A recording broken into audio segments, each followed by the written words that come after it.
Hey folks, Quilly18 here, and welcome back to Let's Play 4X, the epic scale space grand strategy empire building game. And welcome back to the Quilliverse, where I am the God King of Earth and I dictate exactly what will happen. We are currently researching these new trans-Newtonian elements and trying to figure out how to work with them. Our goal will be to return to space to mine these exotic minerals from other planets in our solar system and hopefully soon colonize other planets, or at the very least set foot on another planet for the first time since the Apollo program. Currently, and there's actually a handy dandy little list we can go to. Is it here? No. Is it here? Yeah, there we go. Imminent events. Well, there are no imminent events. The next research project that's going to be finished is still our trans-Newtonian technology in May of 2022, which is in 2 years. We're also expanding the capacity of our Sarvoth shipyards so that we can build bigger ships in the future. So we're just going to go ahead and skip 30 days at a time here. It's going to advance time. More people are getting new skills. People are getting promoted. Some people might be joining us. Actually, hold on. One thing I forgot to check. I don't suppose we've got a new scientist. We did get a new scientist. Who's new here? I think it's Robert Bird is new over here with the missile and kinetics weapon. He has a 0 bonus, which does suck, unfortunately, but it's not the end of the world. Would really love someone with the construction/production specialization, because that would cut down on our research time for the trans-Newtonian technology. But yeah, you can't win them all. So more people joining. This is mostly, not terribly critical. We can mostly ignore that. Jennifer Newman got a promotion to Major General. Oh, it's been 2 years since our first assignment, so everyone is being reassigned according to their best skills. And a team on Earth led by Laura Hansen has completed research into trans-Newtonian technology. It is indeed May of 2022. We have now finally figured out exactly how to work with these weird trans-Newtonian elements that we have discovered on Earth. So this is going to radically transform the course of human history over here. In particular, under our research, we now have a lot more options. You can see tons more technologies under every single category. And we're going to look at a lot of these later on, including weapons and armaments for sure. But what we're going to get first is under sensors and fire control. Hey, we got some other scientists. They're still coming in with a 0% bonus, which is terrible.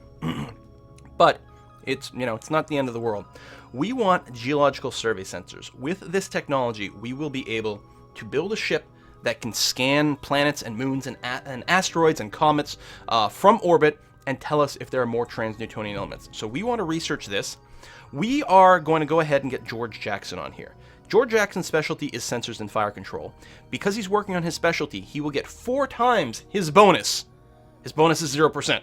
So, listen, I'm not always good at math. I'm pretty sure 0 times 4 is still 0. So why do I want George working on this? Well, as I mentioned before, anyone who is currently working on a research project has a chance to improve their bonus. So I'm hoping that George will develop skill. I think it'll go 5%, 10%, so on and so forth. But I do want him to skill up. I want someone with sensors and fire control, so we may as well get him to do that. But technically, putting Laura Hansen on this project would be faster because she would apply her 15% bonus. But I'm going to go ahead and use George, and hopefully George can, learn some amount of competence over here. I have faith in you, George. You can do it. You can do it, buddy. I got it. So anyway, so about exactly a year from now, we're going to finish this, which makes sense. We have, again, our 5 research facilities. Each facility makes 200 research points per year, so that's 1,000 research points per year. The cost of this project is 1,000 research points, so it'll finish in exactly 1 year. But there's a lot more we can do. Our shipyard here, Sarvoth Shipyard, is still working to increase its capacity. It's actually almost done. It's about to finish. It's going to have a total capacity of 3,000 once it finishes this expansion, which is great. We're going to have it expand a little bit more than that. But under our industry tab, we have a lot more things. So if you remember, we have 1,000 conventional industry right now, which has served us okay, but is really no longer relevant to work these trans-Newtonian elements. We want to convert this old-style industry into specialized trans-Newtonian era mines and factories. We'll also need some fuel refineries and stuff later on, but for now we're okay. Actually, I could start the fuel refining again I'd pause that because our sorium production wasn't high enough, but I can kick this back in. That's going to be okay. So our current conventional industry will slowly start to refine. Well, it's going to make 2 million liters per year, which is going to be way more than enough for us early on. We're just going to build a couple of very tiny ships. They don't need a lot of fuel, but later on we're going to need a lot. But so mostly I'm going to work on converting the conventional industry to construction factories and mines. So one conventional industry mines 1 ton of mineral, of each type of mineral per year. So we got 1,000, so we've got a production rate of 1,000 times the 15% governor bonus, which is why we have 1150. When we convert one of these to one mine, the mine actually does 10 times as much. So we're going to dramatically increase our mining. The same thing's going to happen with our construction factory. Right now we have a construction points of 1,000 per year. Construction factories do 10 times as much. So what do we want to build first? Well, ideally, I guess we'd want to convert all our industry, say, to the construction factories, because the more construction factories we have, the faster we build, so it sort of snowballs, right? The problem is we will quickly outstrip our increased construction capacity will quickly outstrip our ability to mine the actual resources in time, and we'll hit a bit of a depletion over there. So what we're going to want to do is basically build them side by side. We do want to build construction factories so that we keep building things faster, but at the same time, we're going to want to be upgrading our mines. I'm going to do something like, I think, a 60-40 split. I think this will end up building more mines maybe than we need, but I think it's going to be a good way to start. Yeah, I'm going to do something like that. So basically, out of our 1,000 conventional industry, I'm going to convert 600 of them to construction factories. And I'm going to use 60% of our total construction output to do that. And then for mines, I'm going to create 400 mines. Right? 600 plus 400 equals 1,000. And I'm going to use 40% of our output for that. So basically, they're going to be working at the same pace. Obviously, factories are going to come in a little faster than the mines, but they're going to both complete their full conversion job at about the same time. Now, this is not going to take 20 years, right? We're in 2022. It's not going to take until 2042 to complete that, because as we construct more factories, we're going to build things faster and faster and faster. We'll probably have this finished well within 10 years, I would expect, if not even sooner than that. Very confident about that. Now, once this is entirely done doing this conversion, we're actually not going to be doing any more fuel refining anymore, because we're not going to have any conventional industry. At some point, we'll have to build some actual fuel refinery. But I'm just going to queue up this job as is, and I'm going to feel pretty good about that. Okay, research is going. That's going. We could check to see if there's any chance that we may have gotten a better civilian administrator for us. It is certainly possible. No, we still only have the 2 options. So that is a little bit unfortunate. It would be really nice to have someone with a factory bonus to improve things, but, we'll take what we can get. And again, there's not much to do. We mostly have to wait until this finishes in 2023. We will wait our shipyards. This is in exactly 1 month. This should finish. Let's go ahead and just advance 30 days. We can do it from this screen. Oh, they'll need another tick. It's almost, but not quite. Just rounding errors. So let's go another 5-day. All construction happens in a 5-day cycle. So there we go. So we've done that. Sarvoth Shipyard now has a capacity of 3,000. That's not going to be quite enough. What you can do, by the way, it's nice and lazy. You can say continual capacity expansion. It'll just keep building up and building up. And what's nice about this, you don't have to wait until the full job finishes. You'll end up with an odd number. It'll be like, you'll go for a while and be like, okay, we're going to stop now. We've got 3,753 capacity. Good. But I'm going to just say, just add another 1,000. That'll get us to 4,000, which is going to be more than enough for our scout ships. You can see this does use materials over here, but not that much. Set the activity. And we are good to go. Let's go ahead and advance time. So right now, everyone is busy redoing all these factories. Emperor Quill is happy about our upgrade to technology. He is hoping that we can get some better scientists at some point, because that would be really nice. But I'm going to be satisfied by the fact that, hey, at least we've advanced. We're using these new materials.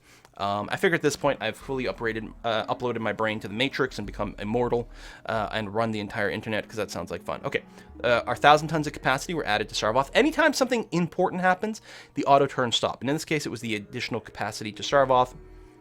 Okay, good. Sounds lovely. Just keep ticking away. We're not going to do anything more in Sarvoth.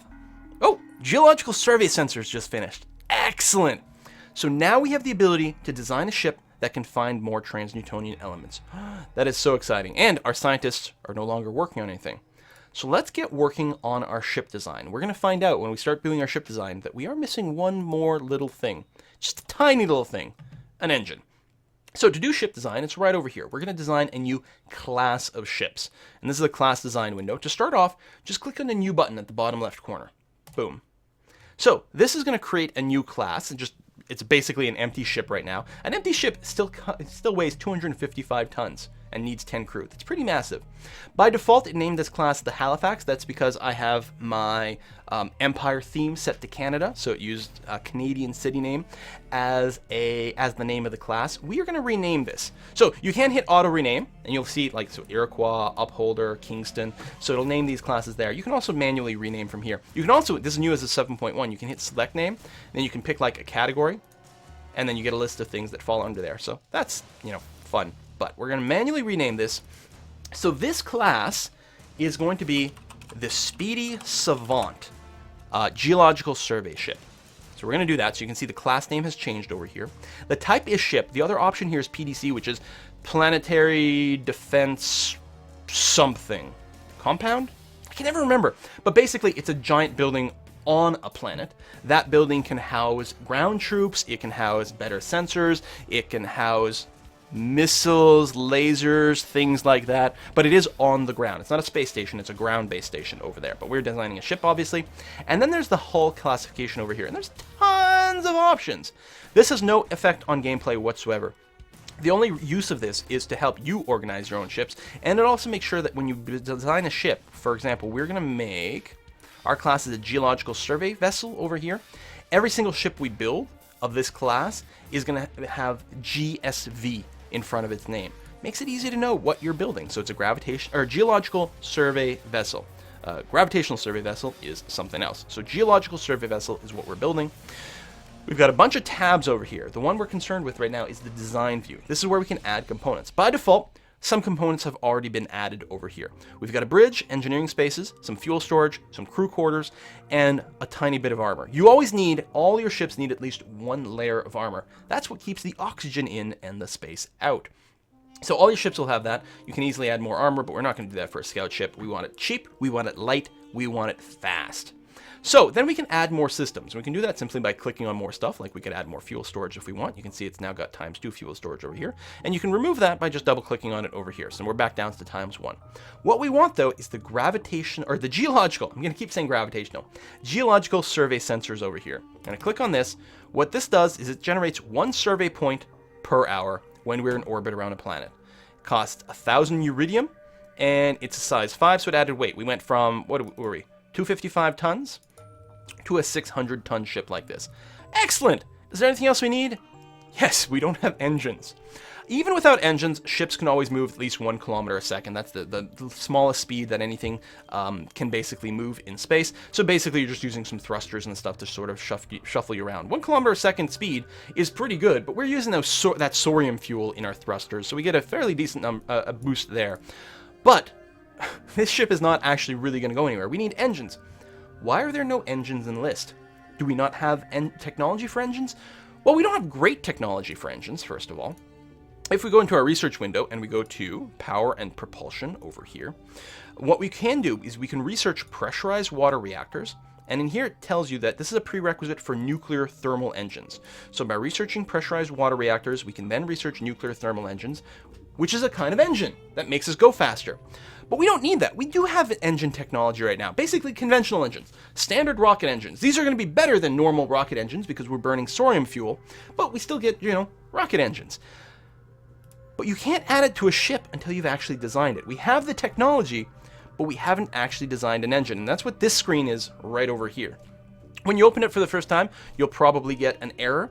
And the reason for that is, by default, it has the active sensors / missile fire control as the type of thing you're designing. And we're missing a technology before we can build one of these. We don't have any active sensor strength technology. So just saying, hey, you can't actually design this. But if we grab this pop-up and we go down to engines over here, we can design our first engine. So the only engine technology we have is conventional engine technology, basically just simple rockets. And there we go. So with everything set as default, we have an engine that's got a hull size of 5 over here. That basically is just sort of the weight, hull size, that sort of thing. And it's currently got 1 engine power. This design, with everything left default, has an engine power rating of 1. That is how much thrust it can give. And if you put this on a ship, well, depending on the weight of the ship will go a certain speed. A very light ship with a 1 engine power engine will go relatively fast, and a very big ship will go relatively slow with the same engine. Although you can always put more than 1 engine on, which is great. But one thing that's important here is right now this would be classed as a military engine. We would like to design this survey vessel, we would like it to be classed as a sort of a commercial ship. Now, it's still going to be owned by us. It's not going to be a private civilian ship. It's just by having it not be classed as a military vessel, there's the requirements for maintenance and all sorts of other things get dropped dramatically. It's really good.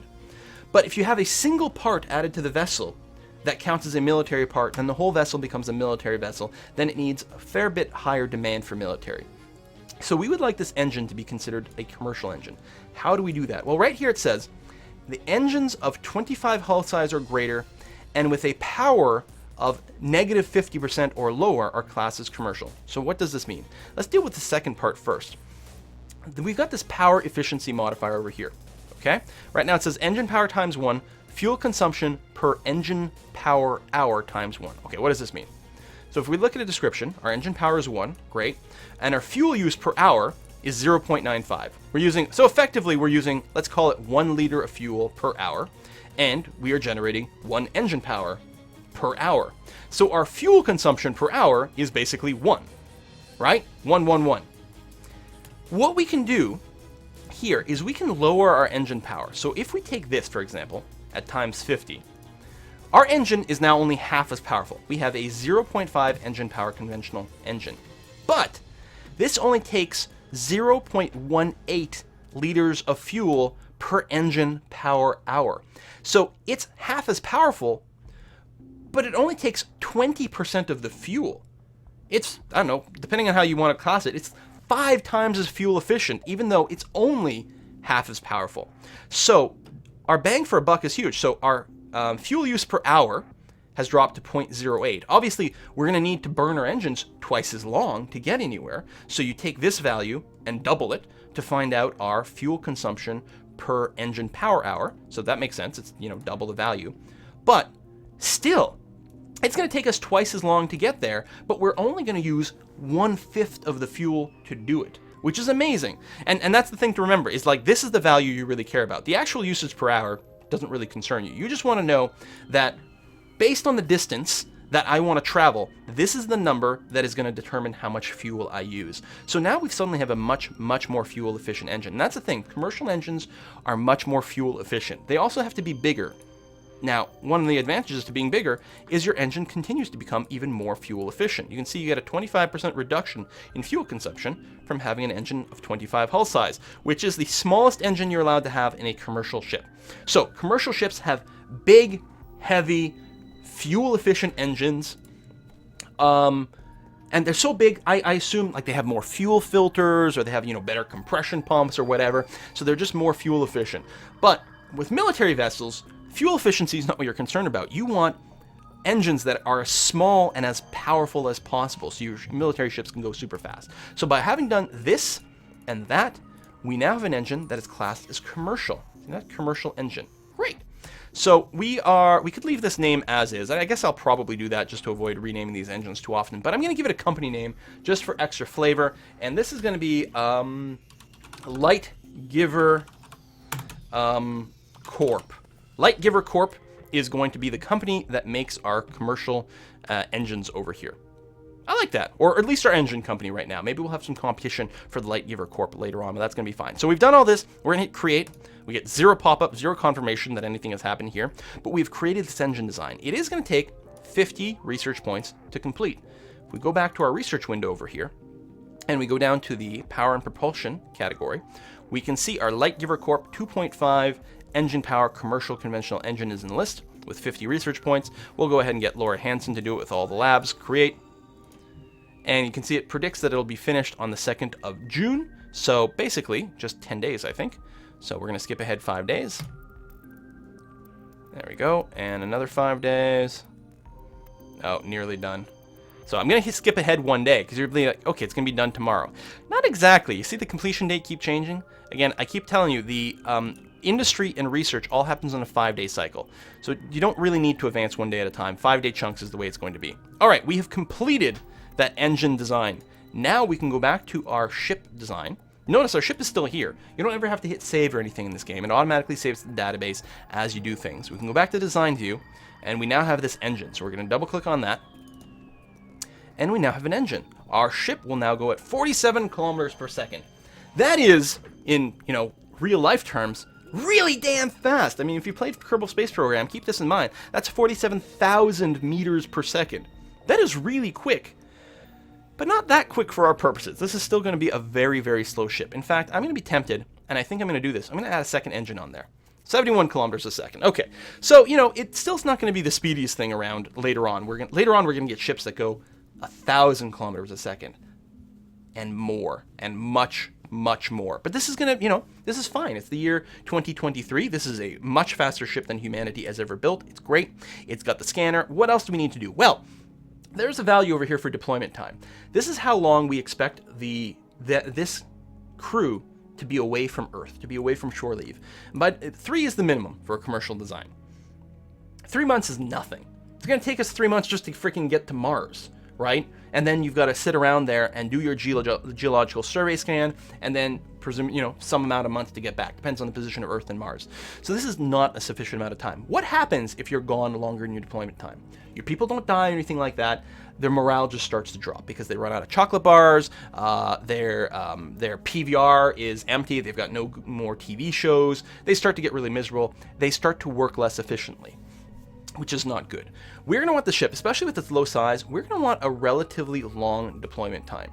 Here's one thing that's interesting. Because of our fuel, we have the standard fuel storage over here, and because of our engine efficiency, right now we have a range of 19.3 billion kilometers. Now, what's interesting is that is, as it turns out, roughly, so this is the sun is heading down here. If I hold shift and then click like this, we can pull out a line that shows distance.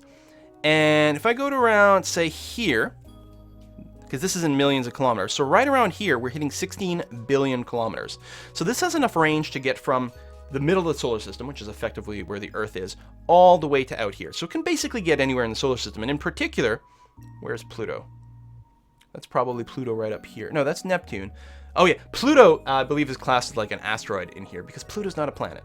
So let's say to get from roughly the Earth-ish position to Neptune, that's 4.5 billion kilometers. So you can get from here all the way to Neptune and back. In fact, you can get to the closest asteroids and mostly make it back, because this would be about an 18 billion kilometer round trip. I'm going to say that that's probably good enough, especially for our first guy. Our first design is mostly going to spend a lot of its time in the asteroid belt over here. We might replace it with another design later on that can go further. In any case, so I'm satisfied with that range. But what's interesting about this range is that it also, that means it can burn its engine for 3,000 days at full power. That is, so 1 year in Aurora time is 360 days, so this is what? 8 3/4-ish years? Something like that. And it's not going to be currently going active all the time. It's going to be spending a lot of its time scanning planets. So in practice, this thing could probably go for like 10 years, if not more, on its current fuel before it runs out of fuel. So why don't we give it like a 10-year mission? So this is in months. So if we put in something like 120 months, what did this do? This did require that we add some extra crew storage. We need a little bit more crew, a little bit more room for them to hang out in, more room for like DVDs with Three's Company, that sort of thing. So it added a little bit of weight to the ship, but not that much. And that's okay. So our speed is now only 68 kilometers per second, but this ship can go for like 10 years before returning to Earth. It'll be a long, lonely trip. These 44 crew, brave people. We wish them all the best, especially when they're far away from Earth. There's going to be, that long signal time. It'll be hard to talk to their loved ones, but this important mission, and damn it, I'm the God King of Earth, and if I say you're going into space for 10 years, you're going to space for 10 years, God damn it. And honestly, I don't think we'd have a hard time finding volunteers. I might do it in real life. That'd be kind of cool. So there you go. We're going to design this ship, the Speedy Savant class geological survey vessel. It requires 205 shipyard build points. It's going to take us currently with our technology 0.87 years to build. So I don't know what that is, about 10 months, something like that. And I think this design is good. We've got engines, we've got fuel. Cool. All right. Yeah, I think that's good. All right, so let's just go ahead and close this. And let's go to Earth and our shipyards. Look, the population on Earth is growing, right? It's growing at 2.41% per year. So those people we nuked in the giant civil war, some of them are coming back to life. Well, or, more people are being born. So Sarvos Shipyard does have that capacity of 4,000, and our ship is, what, 3,650 tons? So just enough capacity over here. Great. Your shipyards have to be tooled for a particular design. They can't just build ships willy-nilly. Sarvos Shipyard has to be, the production lines have to be set up to build our new Speedy Savant class ship. So we retool for a selected class. We only have one class here. So the GEV, so GEV is your geological survey vessel. I thought it was GSV, but I guess it's GEV. GSV is probably the gravitational one as opposed to the geological one. I guess GE for geological vessel makes sense. So you're going to retool for that. Now, normally, retooling for a different ship class takes time and requires material to do that. You don't want to do it willy-nilly. However, your very first ship class for your shipyard, that design is free. It's assumed that when the shipyard was built, it had a certain contract in mind. Therefore, the first ship that you retool for, it's instant and free. So now the Sarvos Shipyard can build Speedy Savant class ships. Down here's where we create it, construction. We can also repair, refit to a different type, or scrap a ship completely that's in orbit. We are going to construct a Speedy Savant. And I'm going to take a page out of the naval, the sort of classic sort of naval design thing, where a class of ships is basically the name of the first ship of that class. Effectively is the same. So our very first Speedy Savant class geological survey vessel is simply going to be called the Speedy Savant. So we've got that. And we're going to add this task. Do we get a prediction about the time here? Oh, we hit that and then does not say? Probably would have had to wait a little bit of time. But if we look at the shipyard class over here, you can see our ship is going to be done in April of 2024. So just under a year from now, which makes sense because we know our build time is 0.87 years, whatever that means. Also, we do have to assign some research over here because we finished researching that engine. What are we going to get next? That's a great question.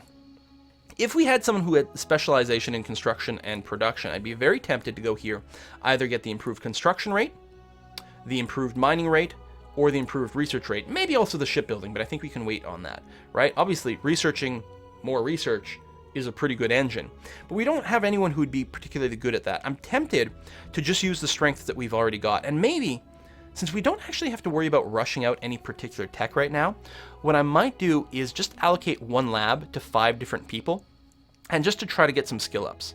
Actually, I like that idea. So, power and propulsion, for Laura, you are going to start working. Tell you what, you're going to start working on the pressurized water reactors. I mean, first of all, reactors are power plants that are used for lasers and whatever, but they also lead to better engines. So Laura, you've got one lab, slowly start working on this. I'm going to be okay with that. Then we're going to get Bradley over here. You're going to work on something in energy weapons. I guess.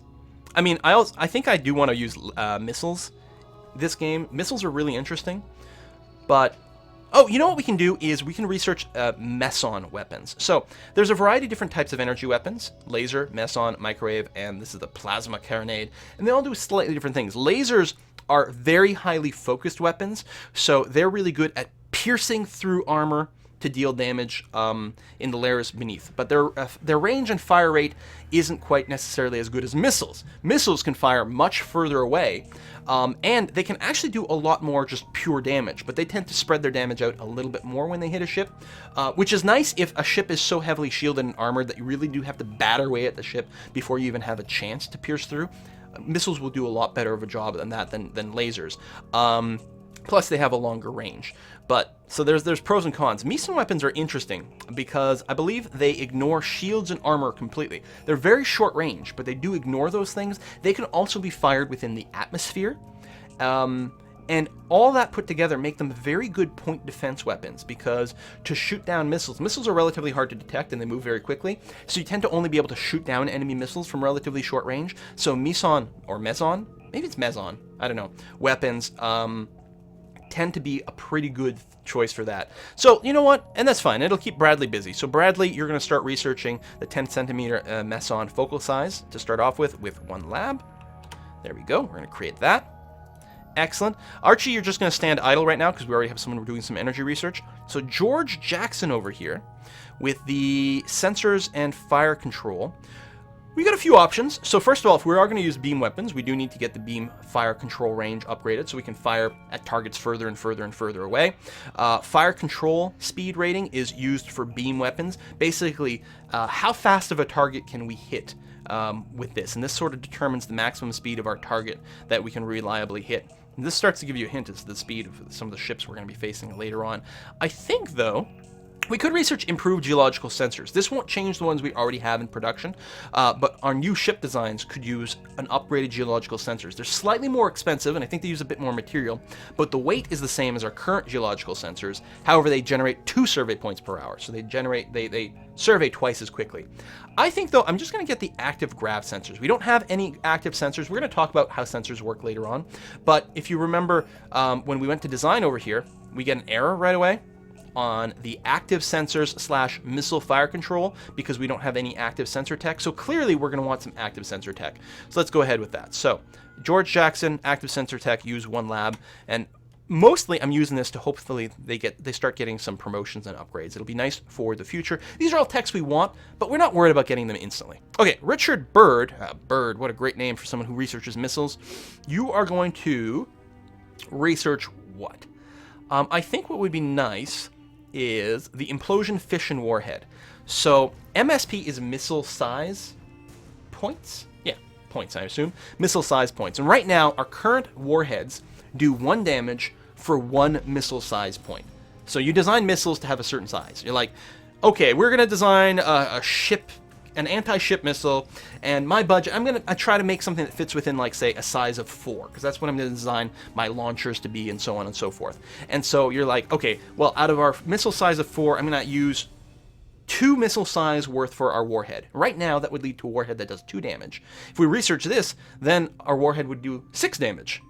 So that sounds, all right, so you get more damage. You can also make warheads that are less than 1 size, and in particular, if we ever build anti-missile missiles, right? Missiles that are designed to shoot down other missiles, those only ever have to do 1 point of damage, generally speaking. So that means we could use a warhead that is 1/3 of a missile size point, and that will generate a 1 point damage warhead, which is good. All right, so you know what? This is a good investment for the future. We're gonna get 1 person working on that. Excellent. Oh, I guess, okay, so we have double on power and propulsion, and we have double on energy weapons. Now, I could still go and give these guys a project. It'll increase the chance that we get into the promotion, but I think what I'm going to do instead, because their specializations are duplicating other people's specializations, instead, Laura Hansen over here, I'm going to go ahead and give you a second research lab right over there. So you've got 2, so you'll research faster, and it's going to be something nice. It's still going to take 2 years to complete this, and then we'll get you started probably on the nuclear thermal engines, but we will want those nuclear thermal engines before we ever build giant freighters, because our freighters, okay, our survey vessel has a weight of 3,600 tons. Our freighters are going to be more like 36,000 tons. So obviously they would move at a crawl with these engines. So we will definitely need better engine technology before we build the next freighter. Anywho, let's see. We've got all our industry going. We've got our shipyards are building ships. I could also tell this guy to go ahead and increase his capacity, but honestly, we're not going to need more capacity like this for military ships for a long time. We're mostly going to need bigger capacity for those civilian ships. Now, technically, the Speedy Savant is technically a commercial ship, but it's small enough that we can fit it in within this. But we are going to want a proper commercial shipyard later on, because when we build those freighters, again, we'll need 36,000 ton capacity, and upgrading the military one to that size would be quite pricey. But commercial shipyards have 10 times the capacity, because again, they're not building ships to the same design, and they tend to be freighters, so there's a lot of empty space and all that. It's not actually the weight of the ship, it's more the displacement. Anyway, so we're going to want another shipyard. I don't think we need to worry about upgrading right now. We could. It wouldn't cost that many materials, but I mean, we don't have like an unlimited supply, so we'll hold off for now. Keep that going. Our research is going. I think we're in pretty good shape. So what we're going to do is we're going to advance until probably our next ship gets done. Maybe some technology, some industry. But you know what? I think between episodes here, I'm going to advance to the point where our first ship gets done. See you next time, folks. Bye-bye.